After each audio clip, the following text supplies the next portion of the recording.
11వ అధ్యాయం, మత్తయి రాసిన సువార్త 11వ అధ్యాయం, మత్తయి రాసిన సువార్త 11వ అధ్యాయం 28 నుండి 30 వచనాలు, 3 వచనాలే చదువుకుందాం. మత్తయి రాసిన సువార్త 11వ అధ్యాయం 28 నుండి 30 వరకు. ప్రయాసపడి భారము మోయుచున్న సమస్త జనులారా నా యొద్దకు రండి, నేను మీకు విశ్రాంతి కలుగు చేస్తాను. నేను సాత్వికుడను, దీన మనస్సు గలవాడును గనుక మీ మీద నా కాడి ఎత్తుకొని నా యొద్ద చేర్చుకోండి, అప్పుడు మీ ప్రాణములకు విశ్రాంతి దొరుకును.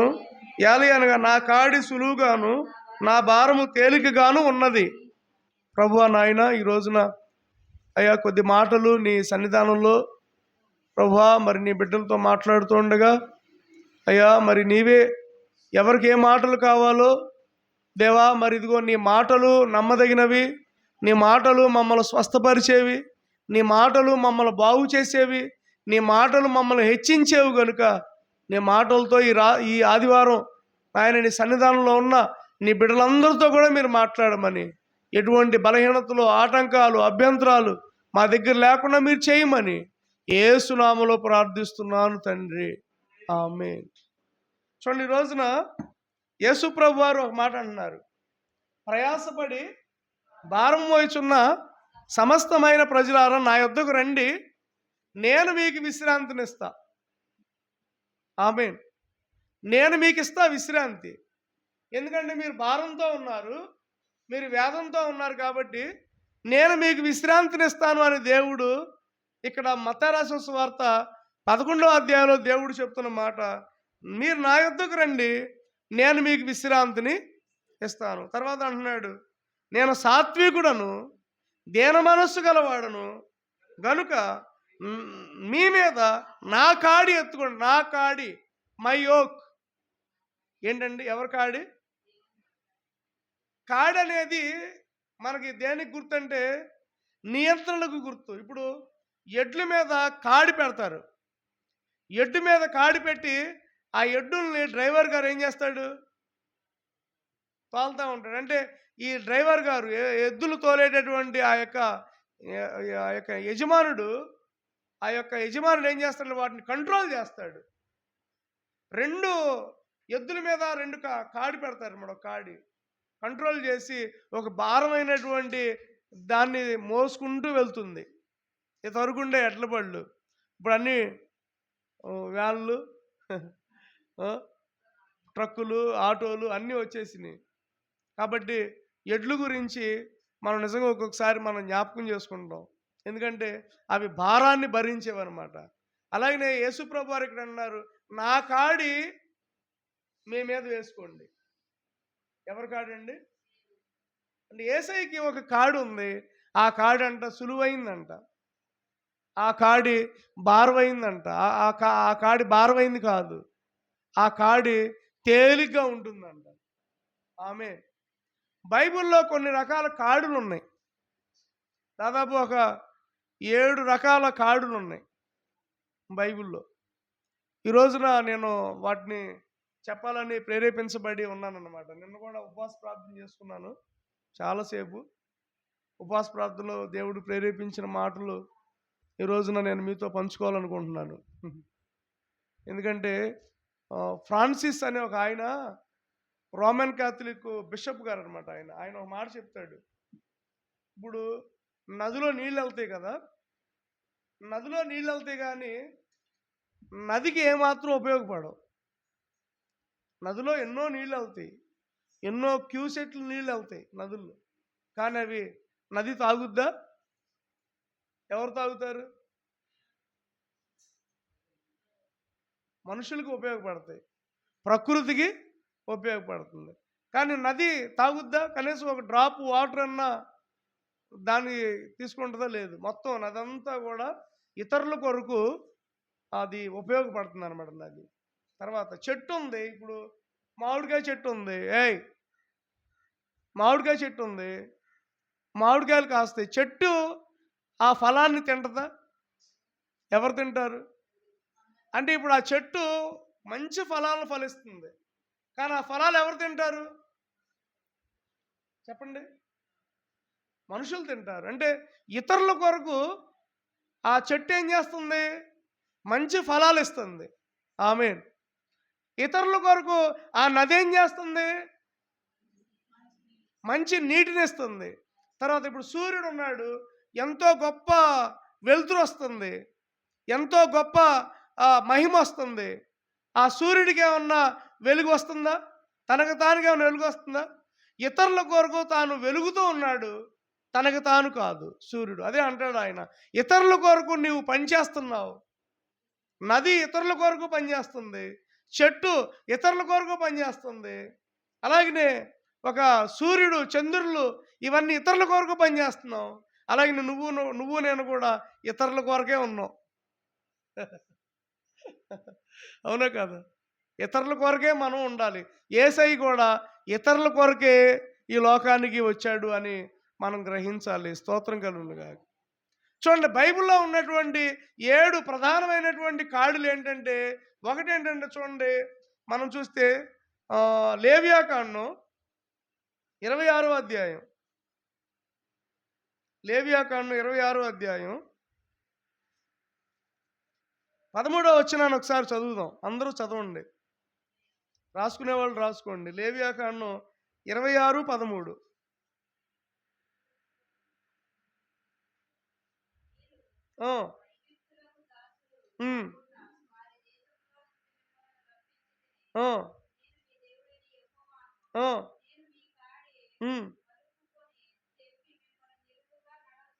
చూడండి, మొట్టమొదటి కాడి ఏంటంటే ఐగుప్తు కాడి, బానిసత్వపు కాడి, దాస్యత్వము కాడి. దీన్నే ఏమంటారంటే ఫరో కాడి. ఇశ్రాయేలు ప్రజలు ఫరో కింద దాదాపు కొన్ని వందల సంవత్సరాలు బానిసత్వానికి గురయ్యారు. ఎవరు దేనికి గురయ్యారు? ఇశ్రాయేలీలు కొన్ని వందల సంవత్సరాలు ఫరో కింద చాలా బానిసత్వంగా గురయ్యారు. అసలు వాళ్ళు విడిపించేటటువంటి నాదులు ఎవరు లేరు. 430 సంవత్సరాలు వాళ్ళు ఆ చెరలో, ఆ బానిసత్వం కింద, ఆ దాస్యత్వంలో ఉండిపోయారు అని దేవుడు వాక్యం చెప్తుంది. కానీ వారిని దేవుడు ఏం చేశాడు చూడండి, నేను మీ కాడి, ఎవరి కాడి?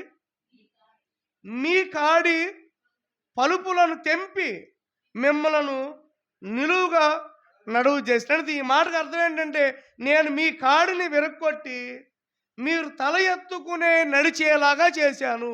ఆమె నేను మీ కాడిని విరక్కొట్టి, ఇంగ్లీష్ బైబిల్లో చదివితే మంచిగా అర్థమైంది అనమాట. నేను మీ కాడిని విరక్కొట్టి తల ఎత్తుకొని తిరిగేలాగా నేను మిమ్మల్ని చేశాను. చేయలేదా? మోషేని పంపించాడు. మోషేని పంపించి 430 సంవత్సరాలు బానిసత్వంలో ఉన్నటువంటి ఇశ్రాయేల్ ప్రజలను దేవుడు విడిపించాడు. కాబట్టి మీ కాడి అంటే, మీ కాడి అంటే ఏం కాడది? బానిసత్వపు కాడి, దాస్యత్వము కాడి. అంటే ఇశ్రాయేలీలు ఆ ఫరో చేతి కింద నలిగిపోయారండి, నలిగిపోయారు. అటువంటి కాడి కింద నుండి దేవుడు మనల్ని విడిపిస్తున్నాడు. దాస్యత్వం, బానిసత్వం, నిజమే కదా? చాలామంది బానిసలుగా, చాలామంది దాసత్వంగా ఉన్నాం ఈ రోజున. ఎవరికి దాసులుగా ఉన్నాం? సాతానికి దాసులుగా ఉన్నారు చాలామంది. ఆ సాతానికి దాసులుగా, బానిసలుగా ఉన్నటువంటి మనందరినీ కూడా దేవుడు ఈ రోజున ఆయన రక్తం చేత విడిపించాడు. ఆమేన్. ఎవరి రక్తం చేత అండి? యేసయ్య రక్తం చేత మనందరినీ కూడా విడిపించాడు. తల ఎత్తుకొని తిరిగేలాగా దేవుడు చేయగలడు. ఆమేన్. నమ్ముతున్నారా? మీ కాడి ఆయన తెంపగలడు. ఏంటా కాడి? దాసత్వపు కాడి. ఏం కాడి? ఏం కాడండి? దాసత్వపు కాడి. అంటే బానిసత్వపు కాడిని తెంపి దేవుడు మనల్ని ధన్యులుగా చేయగలడు. నువ్వు ధన్యుడు అవుతావు. ఎందుకంటే దేవుడు మీ కాడిని విరక్కొట్టబోతున్నాడు. మీ కాడి అంటే ఏం కాడి? దాసత్వపు కాడి, బలహీనమైనటువంటి కాడి. ఆ కాడి చూడండి, అందుకని ఇశ్రాయేలీయులు ఎవరి కిందకు వచ్చారు? ఒక పక్కేమో ఫరో, ఒక పక్కేమో ఇశ్రాయేలీయులు. అంటే ఫరో తన కాడిని ఇశ్రాయేలీయుల మీద వేశాడు. ఇశ్రాయేలీయులు నిజంగా 430 సంవత్సరాలు చాలా భయంకరమైనటువంటి వేదంతో నలిగిపోయారు. కానీ ఈ రోజున దేవుని కృపలో ఇశ్రాయేలీయులు విడిపించబడ్డారు. అలాగే నువ్వు నేను కూడా ఆయన కృపలో విడిపించబడుతున్నావు. ఆమేన్. అందుకని దేవుడు అన్నాడు, నేను మీ కాడి పలుపులను తెంపి మిమ్ములను నిలువుగా నడవ చేసి తిని. అంటే నేను మిమ్ములను తల ఎత్తుకొని నడిచేలాగా నేను చేస్తాను. ఈ రోజున దాసత్వంలో ఉన్నటువంటి నీవు, బలహీనమైన స్థితిలో ఉన్న నీవు, బానిసత్వంలో ఉన్న స్థితిలో ఉన్న నీవు తల ఎత్తుకొని తిరిగేలాగా దేవుడు చేయబోతున్నాడు. స్తోత్రం కలుగునుగాక. హల్లెలూయా, ఆమేన్ చెప్పండి. తల ఎత్తుకొని తిరిగేలాగా దేవుడు, నిలిచి తిరిగేవాడుగా, బలమైనటువంటి వాడిగా దేవుడు మనందరినీ చేయబోతున్నాడు. స్తోత్రం కలుగునుగాక. హల్లెలూయా. తర్వాత రెండో కాడి చూద్దాం, చూడండి. ద్వితీయోపదేశకాండం 28వ అధ్యాయం. ద్వితీయోపదేశకాండం 28వ అధ్యాయం. అందరూ చదవండి. 28వ అధ్యాయం 48వ వచనం చదవండి. ద్వితీయోపదేశకాండం 28వ అధ్యాయం 48వ వచనం. అది కాదండి, 28:48. కనుక ఆకలి దప్పికలతోనూ వస్త్రహీనతతోనూ అన్ని లోపములతోనూ యెహోవా మీ మీదకి రప్పించు నీ శత్రువులకు దాసుడవగుదువు. వారు నిన్ను నశింపచేయ వరకు నీ మెడ మీద ఇనుప కాడి ఉంచుదును. ఏం కాడంట? Iron yoke. అమ్మో, ఇనపకాడి. ఒక రకంగా చెప్పాలంటే ఇనపకాడి కంటే చెక్క కాడే రైటు. ఇనపకాడి ఎంత బరువు అంటే దాని అర్థం ఏంటి? ద్వితీయోపదేశకాండంలో ఏమన్నాడంటే, నేను మీ మెడ మీద ఇనుప కాడి ఉంచుతాను. దేవుడు అంటున్నాడు, మీరు నాకు కనుక ఇష్టమైన వారుగా లేకపోతే నేను మీ మీద ఇనపకాడి ఉంచుతాను. ఇనపకాడి మోస్తావా? ఇనుము చూడండి, తుప్పు పట్టిపోద్ది. ఇనుము చూడండి, నశించిపోయే స్థితి. అంటే తుప్పు పట్టిపోయే స్థితిలో ఉంటాం. కొంతమంది తుప్పు పట్టిపోయే స్థితిలో ఉన్నారు, కొంతమంది నశించిపోయే స్థితిలో ఉన్నారు. అంటే ఇనుప కాడి చేత ఏం చేయబడుతున్నారు? వాళ్ళు నలకొట్టబడుతున్నారు. అటువంటి వారితో దేవుడు ఏం మాట్లాడతాడంటే ఈ రోజున అటువంటి ఇనుప కాడిని దేవుడు విరక్కొట్టబోతున్నాడు. అసలు చాలా కష్టం, దీన్ని ఎక్స్ప్లెయిన్ చేయడం చాలా కష్టం. ఎందుకంటే అంత బరువు, మనం ఎంత బరువు మోస్తున్నామో ఆ బరువును దేవుడు దించేపోతున్నాడు. ఆమేన్. ఆ బరువు అసలు మామూలు బరువు కాదు. మీ కాడి ఎలా ఉందంటే దాసత్వము కాడి, రెండవదిగా ఇనుప కాడి, ఐరన్ మొయ్యలేని స్థితిలో. కన్నీరు కాడిది. ఈ కాడి పేరు ఏంటంటే కన్నీరు. ఇనప కాడి ఏంటిది? కన్నీరు. ఎప్పుడూ కూడా కన్నీరే. కానీ దేవుడు స్తోత్రం కలుగును గాక, కన్నీరులో నుండి దేవుడు కృపలోనికి నడిపించబోతున్నాడు. కన్నీరే, ప్రతిరోజు కన్నీరే, ప్రతి సమయం కన్నీరే, ప్రతి పరిస్థితిలోనూ కన్నీరే. ఇను అంత ఇదిగా మోస్తున్నాం మనం. చూడండి, అంత బరువు మోసినప్పుడు మనం ఏడుస్తున్నాం. అది దేవుడికి తెలుసు. అందుకనే దేవుడు మాట్లాడుతున్నాడు, ఆ కాడిని నేను విరక్కొడతా. అందుకనే యేసయ్య అంటున్నాడు, నా కాడి ఎత్తుకొని నన్ను వెంబడించండి. ఎందుకంటే నా కాడి సులువైంది, నా కాడి తేలికైంది. నువ్వు ఐరన్ది మోస్తున్నావు. లేదు, ఆయన మన బరువుని చూస్తున్నాడు. నిజమే, మన బరువుని ఆయన చూస్తున్నాడు, మన బాధను ఆయన చూస్తున్నాడు. చూడండి, హిజ్కియా కన్నీటితో ప్రార్థన చేసినప్పుడు ఇక్కడ రాశారు కదా, నీవు కన్నీళ్లు విడుచుట చూసి తిని నీ ప్రార్థన నేను అంగీకరించి ఉన్నాను అన్నాడా లేదా? అంటే నీ కన్నీరు దేవుడు చూస్తున్నాడు. అంటే నీ కన్నీరు అనే కాడి, నీ కన్నీరు అనే వేదన, నీ కన్నీరు అనే దుఃఖాన్ని దేవుడు ఈ రోజున లయపరచబోతున్నాడు. స్తోత్రం. కాబట్టి ఈ కాడి కింద ఉన్నటువంటి వారు ఉన్నారు బోల్డు మంది. మొట్టమొదటిగా దాసత్వపు కాడిలో నుండి ధన్యకరమైన జీవితాన్ని దేవుడు మనకు ఇవ్వబోతున్నాడు. రెండవదిగా కన్నీటి కాడిలో నుండి మనల్ని కృపలోనికి దేవుడు మనల్ని నడిపించబోతున్నాడు. స్తోత్రం కలుగును గాక. మూడవదిగా చూడండి, మొదటి రాజుల గ్రంథం 12వ అధ్యాయం. మొదటి రాజుల గ్రంథం 12వ అధ్యాయం. మొదటి రాజుల గ్రంథం 12వ అధ్యాయం.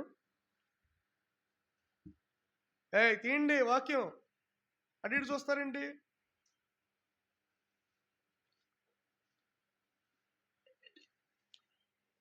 మొదటి రాజుల గ్రంథం 12వ అధ్యాయం 4వ వచనం చదవండి. నీ తండ్రి బరువైన కాడిని మా మీద ఉంచెను. ఈ మాట ఎవరన్నారంటే రెహబాము సొలొమోను గురించి మాట్లాడుతూ అంటున్నాడు. నీ తండ్రి బరువైన కాడిని మా మీద ఉంచాడు. అంటే మా మీద ఎలాంటి కాడి ఉంది? బరువైన కాడి మా మీద పెట్టాడు మీ నాన్న. అది దాని అర్థం ఏంటంటే, మీ తండ్రి బరువైన కాడి మా మీద పెట్టాడు. అక్కడ సొలొమోను రాజ్యంలో ఉన్నటువంటి ఇశ్రాయేలీయులందరూ కూడా రెహబాము దగ్గరికి వచ్చి అన్నమాట ఏంటంటే, మీ తండ్రి బరువైన కాడి మా మీద పెట్టాడు, మా మీద ఉంచాడు, ఆ కాడిని మేము మోయలేకపోతున్నాం. దయచేసి ఆ బరువైన కాడిని కాస్త తీవా అని అడిగారు. ఎవరిని? రెహబాము అనే ఆయన్ని. ఎవరు పెట్టారంట? సొలొమోను పెట్టాడు. అంటే దాని అర్థం ఏంటంటే, సొలొమోను ఆ టెంపుల్ కట్టేటప్పుడు, సొలొమోను ఆ ప్రాకారాలు కట్టేటప్పుడు, సొలొమోను అసలు వాళ్ళకి ఎక్కడా కూడా ఫ్రీడమ్ ఉంచలా. పని పని పని పని. నిజమన్నా?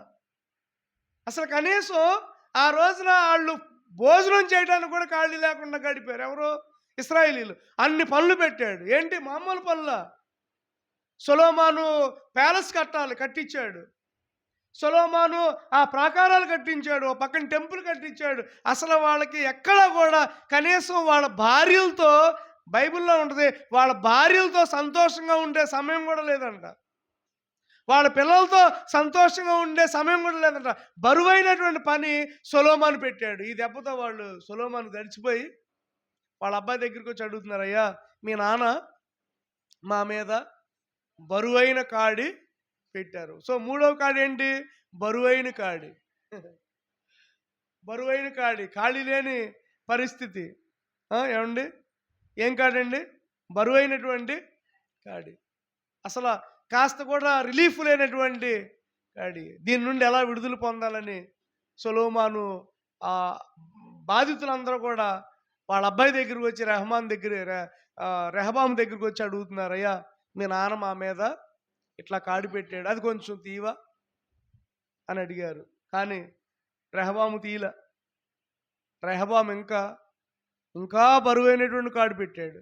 కానీ నిజంగా కాడి తీసేది ఎవరు? ఒకసారి చూడండి, యెషయా గ్రంథం. ఇది ఇలాగే ఉంచండి.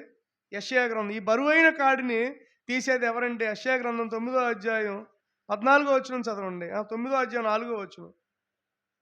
ఈ బరువైన కాడిని తీసేది ఎవరంటే చూద్దాం. యెషయా గ్రంథం 9వ అధ్యాయం 4వ వచనం.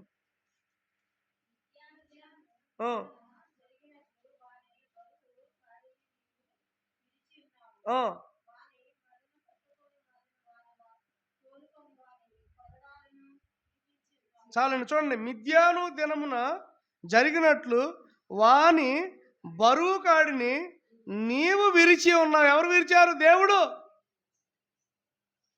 అంటే నీ బరువైన కాడిని విరిచేది ఎవరంటే రెహబాము కాదు.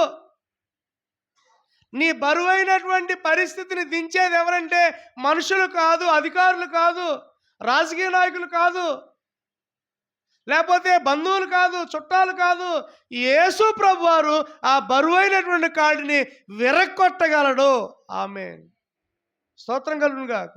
తర్వాత అదే యెషయా గ్రంథం చూడండి, 10వ అధ్యాయము 27వ వచనం చదవండి, ఇంకా బాగా అర్థం అవుద్ది. అదే యెషయా గ్రంథం 10వ అధ్యాయము 27వ వచనం నేను చదువుతున్నాను చూడండి. ఆ దినమున నీ భుజము మీద నుండి అతని బరువు తీసివేయబడును, నీ మెడ మీద నుండి అతని కాడి కొట్టివేయబడును, నీవు బలిసినందున ఆ కాడి విరగకొట్టబడును. దేవుని స్తోత్రం. అతని బరువు తీసివేయబడును. ఈ రోజున నీ మీద ఉన్నటువంటి బరువు తీసివేయబడును. ఈ ఆదివారం నాడు దేవుడు మాట్లాడుతున్నటువంటి మాట ఏంటో, మరి దేవుడు ఎవరితో మాట్లాడుతున్నాడో తెలియదు, కానీ మన మీద ఉన్నటువంటి ఆ బరువైనటువంటి కాడి దేవుడే తీసేస్తాడు. కానీ వీళ్ళు ఏం చేశారంటే, రెహబాము దగ్గరికి వెళ్ళి, మీ నాన్న మా మీద బరువైన కాడిని పెట్టారు, దాన్ని కాస్త తీవా అన్నారు. మనుషుల దగ్గరికి వెళ్తే లాభం లేదు. మన కాడిని తీసేవాడు ఎవరంటే దేవుడే. స్తోత్రం. బరువైన కాడి ఈ రోజున మొయ్యట్లేదా? ఏమండి, మొయ్యట్లేదా? బరువైన కాడి మన మీద లేదా? అది విరగొట్టేవాడు ఎవరు? కాబట్టి యేసయ్య దగ్గరికి రావాలి. ఆమేన్. బరువైనటువంటి కాడి వల్ల కొంతమంది ఇప్పుడు గమనించండి, ఆత్మహత్యల వరకు వెళ్ళిపోతున్నారు. బరువైన కాడి వల్ల కొంతమంది భయంకరమైనటువంటి పరిస్థితుల్లోనికి వెళ్ళిపోతున్నారు. కానీ దేవుడు చెప్తున్న మాట ఏంటంటే, నీ బరువైన కాడి విరగొట్టేవాడు ఆయనే. అందుకని యెషయా చెప్తున్నాడు, అతని బరువు తీసివేయబడును.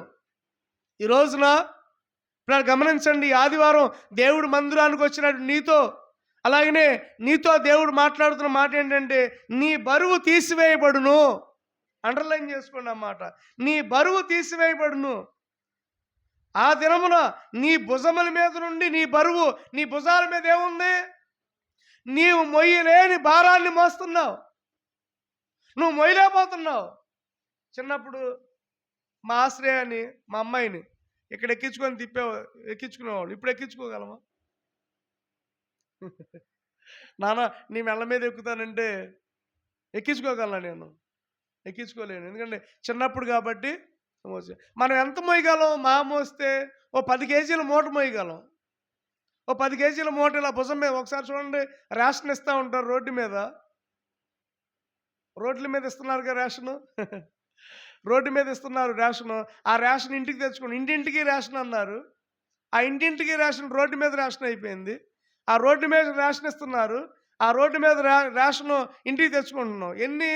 5 కేజీలు, 10 కేజీలు, 20 కేజీలు ఇస్తారు, 35 కేజీలు కూడా ఇస్తారు. కానీ అది భుజాల మీద పెట్టుకోగలమా? సైకిల్ కానీ, బండి కానీ, ఆటో మీద కానీ తెచ్చుకోవాలి. కానీ ఇక్కడ అంటున్నాడు భక్తుడు, నేనైతే ఎన్ని కేజీలైనా సరే నా భుజం మీదే ఉంది, దాన్ని నేను దించలేకపోతున్నాను. అటు మార్చుకొని ఇటు మార్చుకొని ఎవరు కూడా దాన్ని వాళ్ళ భుజాల మీద వేసుకునే వాళ్ళు లేరు. కాసేపు ఈ భుజం మీద మోసుకుంటాం, కాసేపు ఈ భుజం మీద మోసుకుంటాం. అలాగే పరిస్థితి, కాసేపు అలాగా, కాసేపు ఎలాగా. శాశ్వతమైనటువంటి విడుదల ఎప్పుడు కలుగుతుంది?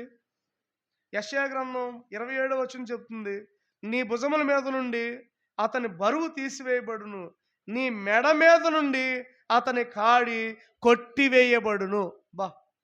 నీ మెడ మీద ఏముందండి? ఏ కాడి? బరువైన కాడి. కాబట్టి నీ మెడ మీద ఉన్నటువంటి బరువైన కాడి ఈ రోజున తీసివేయబడును గాక. మొట్టమొదటి కాడి ఏంటి? దాస్యత్వపు కాడి. రెండో కాడి ఏంటి? ఇనుప కాడి. ఇనుము కదన్న, ఐరన్, ఇనుపు కాడి రెండోది. మూడోది ఏంటి? బరువు కలిగినటువంటి కాడి. నాలుగోది చూద్దాం, చూడండి. ఇదే మొదటి రాజుల గ్రంథం 12వ అధ్యాయం 11వ వచనం చదవండి. 11వ వచనం, మొదటి రాజు గ్రంథం 12వ అధ్యాయం 11వ వచనం చదవమ్మా. రమ్య, నువ్వు కూడా తీస్తా ఉండు, చక్ మంది తీసి చదవాలి. చూడండి ఇక్కడ, ఇప్పుడు ఇందాకే వచ్చేవాడు గారు వాళ్ళ నాన్నగారి దగ్గరికి, ఇదే రెహబాము దగ్గరికి వెళ్ళి, అయ్యా మీ నాన్నగారు మా మీద బరువైన కాడి పెట్టారు, దాన్ని కాస్త తీవా అని అడిగారు. ఇప్పుడు చూడండి, వీళ్ళ అబ్బాయి చెప్తున్నాడు, ఎవరో రెహబాము, నా తండ్రి మీ మీద బరువైన కాడిని పెట్టాను, సరే నేను ఆ కాడిని ఇంకా బరువుగా చేయుదును. నా తండ్రి చబుకులతో మిమ్మల్ని శిక్షించను, సరే నేను కొరడాలతో మిమ్మల్ని శిక్షిస్తాను. చూడండి, ఇక్కడ రెహబాము కాడి ఎలాంటిదంటే క్రూరమైనటువంటి కాడంట. పాపం వాళ్ళు వచ్చి, అయ్యా మీ నాన్నగారు మా మీద బరువైన కాడిని పెట్టారు, తీసేయమంటే వాళ్ళు అనుకున్నారు వాళ్ళ అబ్బాయి తీసేస్తాడేమో అనుకున్నారు. అప్పుడు అలా ఆయన ఏమంటాడంటే, అయ్యా ఇంటికి వెళ్ళి 2-3 రోజులు, ఆ తర్వాత చెప్తాను అనగానే అతను తనతో పాటు ఉన్నటువంటి పెద్దలు ఆలోచన చేయక చిన్నపిల్లలు ఆలోచన చేసి ఏం చేస్తారంటే ఆ కాడిని ఇంకా బరువుగా చేయాలనుకుంటాడు. ఇంకా బరువు అంటే ఇప్పుడు ఉదాహరణ చూడండి, ఇప్పుడు మనం చాలా బరువైనటువంటి పరిస్థితిలో ఉన్నాం.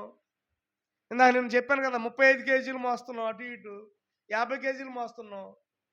మనం ఎవరి దగ్గరికి వెళ్ళి అన్న కొంచెం మొయ్యలేకపోతున్నాను, కొంచెం తీసే ఏర్పాటు చేయమంటే, సరే 2-3 రోజులు ఆగు నేను చేస్తాను అని ఇంకో 30 కేజీలు ఎట్టాడు. ఇంకో 30 కేజీలు పెట్టాడు. పాపం ఇట్లా మోసుకుంటూ వెళ్తున్నాం, అయ్యా కొంచెం నాది బరువుగా ఉంది తీవయ్యా అంటే, సరేనమ్మా తీస్తానని చెప్పి ఆ కింద ఉన్నటువంటి మూట కూడా పెట్టారు. వాళ్ళ అబ్బాయి అలా చేసాడు. ఎవరు? రెహబాము. బైబిల్ చదివితే అర్థమైంది. రెహబాము కాలంలో రెహబాము చేసిన పనికి రాజ్యం తునాతునకలైపోయింది. ఇంకా బరువుగా చేశాడు.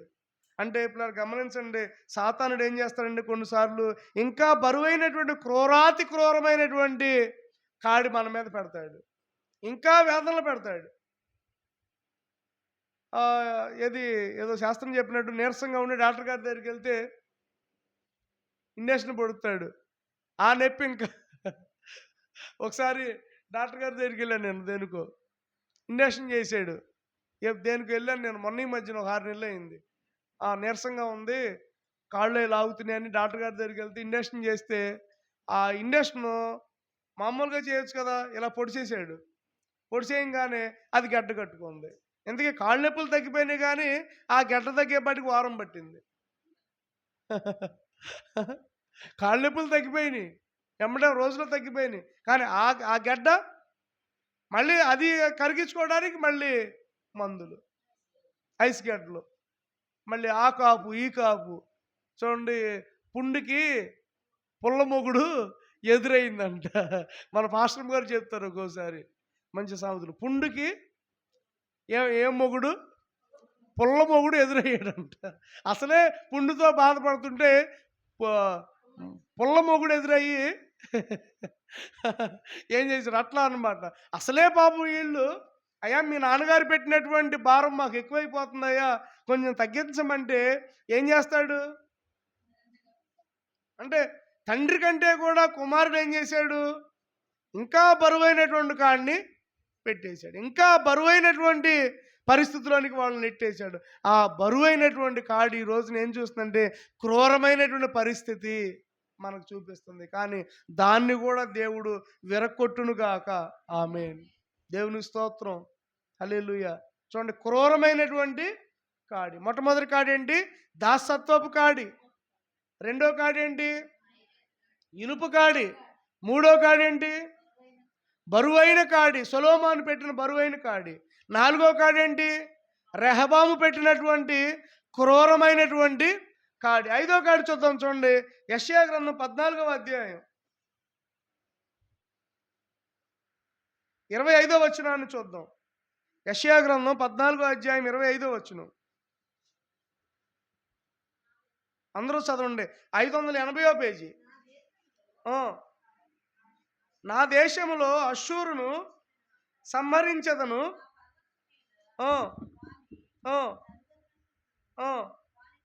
వాని కాడి నా జనుల మీద నుండి తొలగిపోవును, వాని భారము వారి భుజముల మీద నుండి తొలగిపోవును, తొలగింపబడును. ఆమేన్. అష్షూరు కాడి. ఐదో కాడి ఏంటంటే అష్షూరులు వారి కాడి. అష్షూరు అనేటటువంటి సామ్రాజ్యం ఇశ్రాయేలుల మీద పెట్టినటువంటి కాడి. అష్షూరు సామ్రాజ్యం ఏం చేసిందంటే ఇశ్రాయేలులందరినీ కూడా దోచుకొని వెళ్ళిపోయింది. అవమానపు కాడి. ఈ కాడి పేరు ఏంటంటే అవమానపు కాడి. అవమానం, మన భుజాల మీద అవమానం అనే కాడి. చాలామంది అవమానం ఏంటండి? అవమానం అనే కాడిని దేవుడు విరక్కొట్టబోతున్నాడు. ఆమె చూడండి, ఇక్కడ దేవుడు నా దేశంలో అష్షూరు సంహరించెదను. నా పర్వతముల మీద వాని నలుగగొట్టెదను. వాని కాడి చూడండి, ఎవరి కాడి? అష్షూరు వారి కాడి నా భుజముల మీద నుండి తొలగిపోవును. ఆమేన్. అష్షూరు అనే ఆ అవమానకరమైన కాడి ఈ రోజున నా భుజాల మీద నుండి తొలగిపోవును గాక. ఆమేన్. చెప్పండి అందరూ. నా మీద ఉన్నటువంటి అవమానకరమనే ఆ కాడి ఈ రోజున తొలగించబడును గాక. వాని భారము వారి భుజముల మీద నుండి తొలగింపబడును. ఈ రోజున నీ భారము నీ భుజముల మీద నుండి తొలగింపబడును. అంటే నీ అవమానం అనే భారం, నీ ఆవేదన అనే భారం, నీ భుజముల మీద ఏముంది? అవమానం. ఏంటండి? అవమానం. ఎంత భయంకరమైన పరిస్థితి అండి. అవమానం, సూటిపోటి మాటలు, కుటుంబంలో మరి అవమానం, బయట అవమానం, ఓడిపోవటం అనేటువంటి అవమానం. చూడండి ఎంత భయంకరమైన పరిస్థితుల్లోనికి కొన్నిసార్లు మన జీవితాలు వెళ్తాయి. అవమానం. ఈ అవమానం వల్ల, కలతల వల్ల పిల్లలు గమనించండి, భయంకరమైన పరిస్థితుల్లోనికి ఈ రోజున చాలామంది వెళ్ళేవారు ఉన్నారు. కానీ దేవుడు ఏమన్నాడంటే, నీ అవమానం అనే కాడిని నీ భుజముల మీద నుండి తీసివేయబడును. ఆమేన్. నీ అవమానం అనే కాడి నీ భుజముల మీద నుండి తీసివేయబడును గాక. ఆమేన్. స్తోత్రం. ఏం కాడండి? అవమానం అనే కాడి. ఆమేన్. తర్వాత చూడండి, 6వ కాడి చూద్దాం. చూడండి, బబులోను కాడంట. 6వ కాడి ఇర్మియా గ్రంథం 27వ అధ్యాయం. యెషయా పక్కకే ఉన్న చూడండి, ఇర్మియా గ్రంథం 27వ అధ్యాయం. ఇర్మియా గ్రంథం 27వ అధ్యాయం 11, 12 వచనాలు. 650వ పేజీ. ఇర్మియా గ్రంథం 27వ అధ్యాయం. కాదండి, 11 వచనం. అయితే ఏ జనులు, అది చదవండి. బబులోను రాజు కాడి క్రిందకి తమ మెడలు వంచి అతనికి దాస్యము చేయుదురో ఆ జనులను తమ దేశములో కాపురముండనిచ్చేదను. వారు తమ భూమిని సేద్యపరుచుకొందురు. నేను వారికి నెమ్మది కలుగు చేతును. ఇదే యెహోవా వాక్కు. 12వ వచనం. నేను ఆ మాటను బట్టి యోధారాజు అయిన సిద్కియాతో ఇట్లాంటిని, బబులోను రాజు యొక్క కాడిని మీ మెడ మీద పెట్టుకొని అతనిని అతని జనులకును దాసులైన ఎడల మీరు బ్రతుకుదురు. బబులోను కాడి, బబులోను రాజు కాడి. పిల్లలు గమనించండి, చీకటి. ఏం కాడంటది? చీకటి, అనారోగ్యం, బలహీనత. బబులోను రాజు కాడి కిందకు వచ్చేసారు ఎవరు? ఇశ్రాయేలు ప్రజలు. వారి పాపాన్ని బట్టి, వారి శాపాన్ని బట్టి బబులోను రాజు కాడి కిందకు వచ్చేసారు. బబులోను రాజు కాడి కింద అంటున్నాడు, మీరు బబులోను రాజు కాడి కింద ఉంటే మీరు బ్రతుకుతారు. అంటే మీరు బబులోను యొక్క ఆధీనంలో మీరు ఉండాలి అని దేవుడు చెప్తున్నాడు. నిజంగా ఈ రోజున బబులోను అనేటటువంటిది చీకటికి గుర్తు. ఆ చీకటిలో చాలామంది ఉంటున్నారు. అనారోగ్యంతో చాలామంది ఉంటున్నారు. బలహీనతల్లో చాలామంది ఉంటున్నారు. ఈ రోజున దేవుడు ఆ కాడిని విరక్కొట్టునుగాక. ఆ కాడి విరక్కొట్టాలి. ఈ చీకటి అనే కాడి విరక్కొట్టబడాలి. ఆమేన్. ఏం కాడి? చీకటి అనే కాడి విరిగిపోవాలి. స్తోత్రం. దాస్యం అనే కాడి విరిగిపోవాలి. ఐరన్ అనే కాడి విరిగిపోవాలి. బరువు అనే కాడి విరిగిపోవాలి. తర్వాత క్రూరమైన కాడి విరిగిపోవాలి. చీకటి అనే కాడి విరిగిపోవాలి. దేవుని స్తోత్రం కలుగును గాక. ఆఖరిగా చూద్దాం. చూడండి, గలతీ పత్రిక 5వ అధ్యాయం 1వ వచనం. గలతీ కొత్త నిబంధన, గలతీలకు రాసిన పత్రిక 5వ అధ్యాయం 1వ వచనం.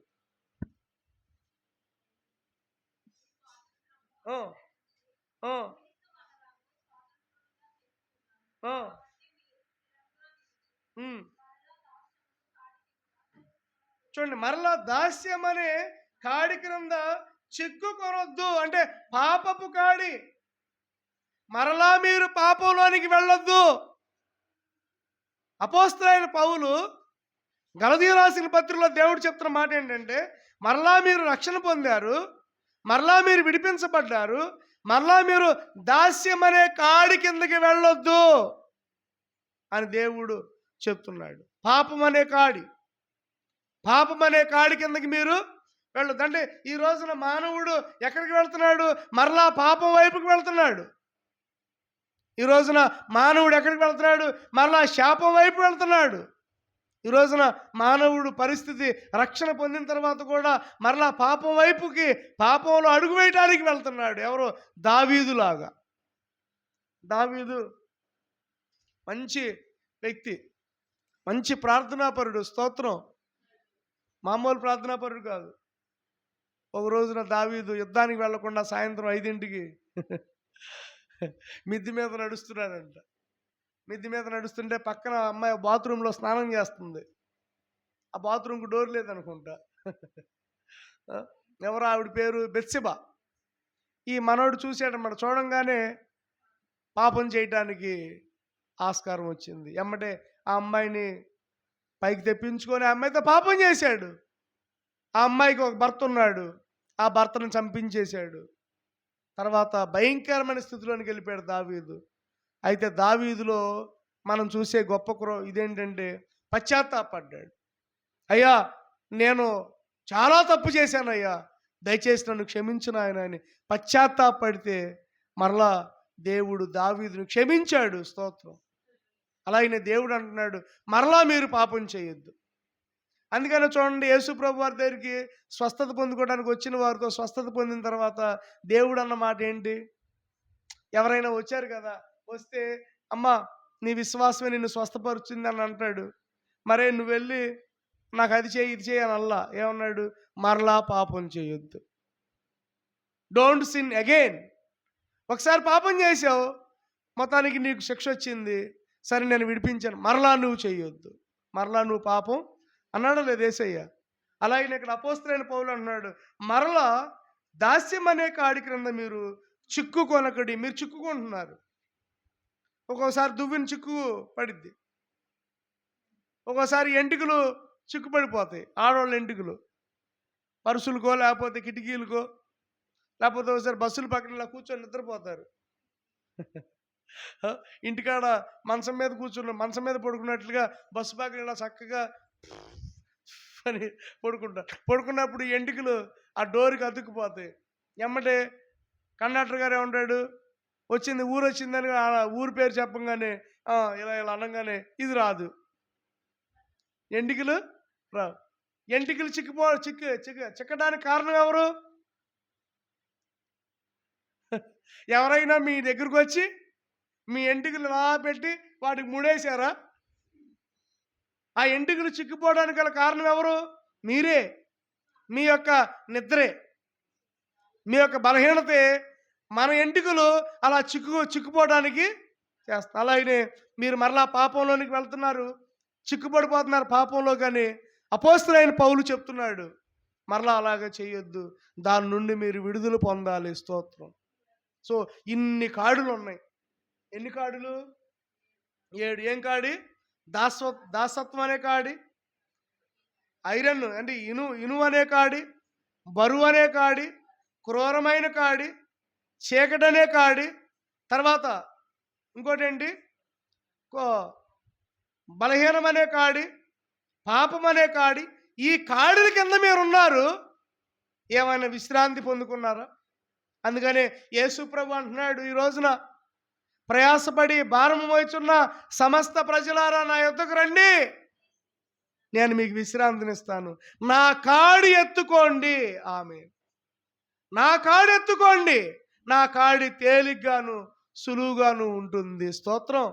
చూడండి, ఇన్ని రకాల కాడులు ఈ రోజున మనం ఏం చేయాలి చెప్పండి?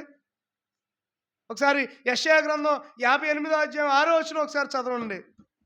దాదాపు 7 రకాల కాడులు ఉన్నాయి. 7 రకాల కాడులు మనం ఎలా విరగొట్టాలి? 58 యెషయా గ్రంథం 58:6 యెషయా గ్రంథం 58:6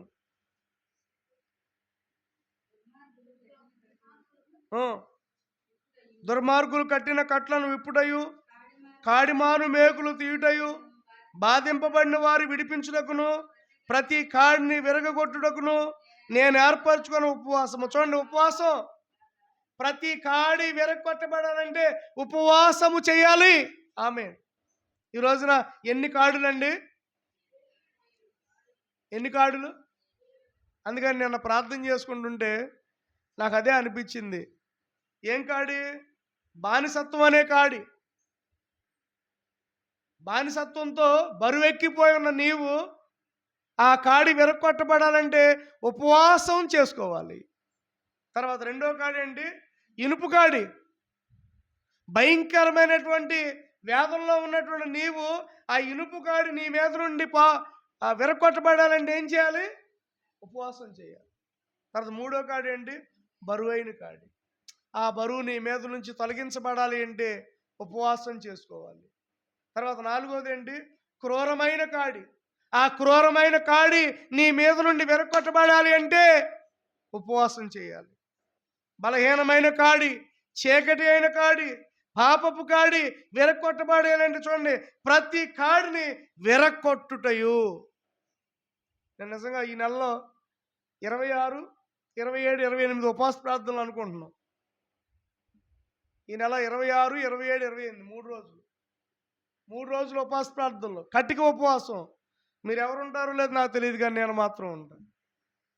ఎందుకంటే ఈ 7 రకాల కాడులు విరగొట్టాలంటే ఉపవాసం ఉండాలి. ఆమె ఆ 3 రోజులు సిద్ధపడండి. ఇంకా మనోళ్ళు రాలా, కొంతమంది వస్తే బాగుండేది. వాళ్ళు కూడా అదే కాడితో బాధపడుతున్నారు ఈ రోజున. అందుకే చూడండి, మనం ప్రతి ఆదివారం కూడా దేవుడి మందిరంలో ఉంటే దేవుడే మనతో మాట్లాడతాడు. ప్రతి కాడి అంటే నీ మీద ఉన్న ప్రతి కాడి, నీ బరువు కాడి ఏమవ్వాలి? నీ మీద ఉన్న అనారోగ్యపు కాడి, నీ మీద ఉన్న అవమానపు కాడి, అర్థమవుతుందండి? నీ మీద ఉన్నటువంటి ఆ బలమైనటువంటి ఆ పాపపు కాడి విరగొట్టబడాలంటే ఏం చేయాలి? ఉపవాసం ఉండాలి. ఉపవాసం కనుక ఉంటే నాహూము గ్రంథంలో చూడండి, 1వ అధ్యాయం 13వ వచనంలో చెప్తాను. ఒకసారి వచనాన్ని చదివి మనం ముందుకు వెళ్దాం. నాహూము గ్రంథం, నాహూము గ్రంథం పేజీ నెంబర్ చెప్తాను. మేకా తర్వాత ఉంటుంది 768. హబక్కూకు గ్రంథం ముందు ఉంటుంది, మేకా గ్రంథం తర్వాత ఉంటుంది. 1వ అధ్యాయం 13వ వచనం ఒకసారి చదవమ్మా.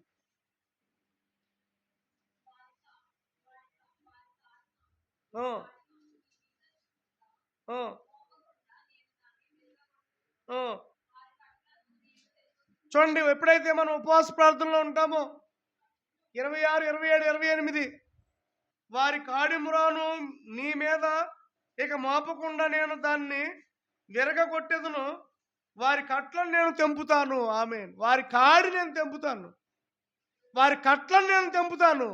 దేవుని స్తోత్రం, హల్లెలూయా. వారి కాడిమురాను నీ మీద ఇక మోపకుండా. ఎవరి కాడిమురాను?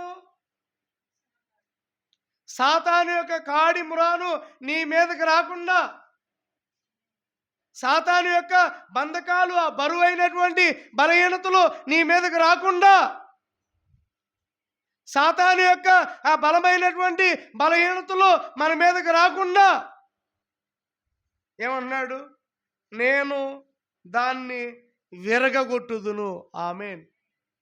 దేవుడు ప్రతి కాడిని విరగగొట్టును గాక. నీ మీద ఉన్న ఆ ప్రతి బరువైన కాడిని ఈ రోజున విరగొట్టబడును గాక. వారి కట్లను నేను తెంపుదును అని దేవుడు చెప్తున్నాడు. అందుకే అన్నాడు యేసుప్రభు వారు. ఒకసారి చదవండి ఆఖరుగా, మత్తయి రాసిన సువార్త 11వ అధ్యాయము, మత్తయి రాసిన సువార్త 11వ అధ్యాయము 28వ వచనం. ప్రయాసపడి ఏం చేస్తున్నావు ఈరోజు నువ్వు? దేవుడు చెప్తున్న మాట, ప్రయాసంతో భారంతో ఉన్నా నా సహోదరుడా, నా సహోదరి, నువ్వు ప్రయాసతో ఉన్నావు, నువ్వు భారంతో ఉన్నావు, నువ్వు కన్నీటితో ఉన్నావు, నువ్వు అవమానంతో ఉన్నావు, నువ్వు వేదంతో ఉన్నావు. సమస్త జనులారా నా యొద్దకు రండి. Come to me, I will give rest. ఇదిగో నువ్వు ప్రయాసపడుతున్నావు, ప్రయాస పడి పడి పడి, పనుల భారం పడి పడి పడి, కానీ దేవుడు చెప్తున్నా నా యొద్దకు రా. కమ్ టు మీ, నేను మీకు విశ్రాంతినిస్తాను. Amen. I will give rest. నీకు విశ్రాంతి లేక బాధపడుతున్నటువంటి వాడా, నేను నీకు విశ్రాంతినిస్తాను. I will give you rest. అందుకని ఇక్కడ అన్నారు చూడండి, నేను సాత్వికుడను, దీన మనస్సు గలవాడును, మీ మీద నా కాడి ఎత్తుకోండి. ఆమేన్. ఎవరి కాడి? ఇప్పటి వరకు ఎవరి కాడి చూసాం? దాస్యత్వపు కాడి, తర్వాత ఇనుపు కాడి.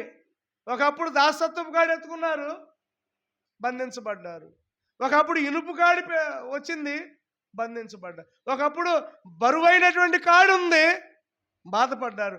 ఒకప్పుడు క్రూరమైన కాడి ఉంది, బాధపడ్డారు. ఒకప్పుడు అవమానకరమైన కాడి ఉంది, బాధపడ్డారు. ఒకప్పుడు చీకటి కలిగినటువంటి బబులోను కాడి ఉంది, బాధపడ్డారు. ఒకప్పుడు పాపపు కాడితో బాధపడ్డారు. ఇప్పుడు అన్నాడు దేవుడు, మీ మీద నా కాడి, మై యోక్, జీసస్ యోక్.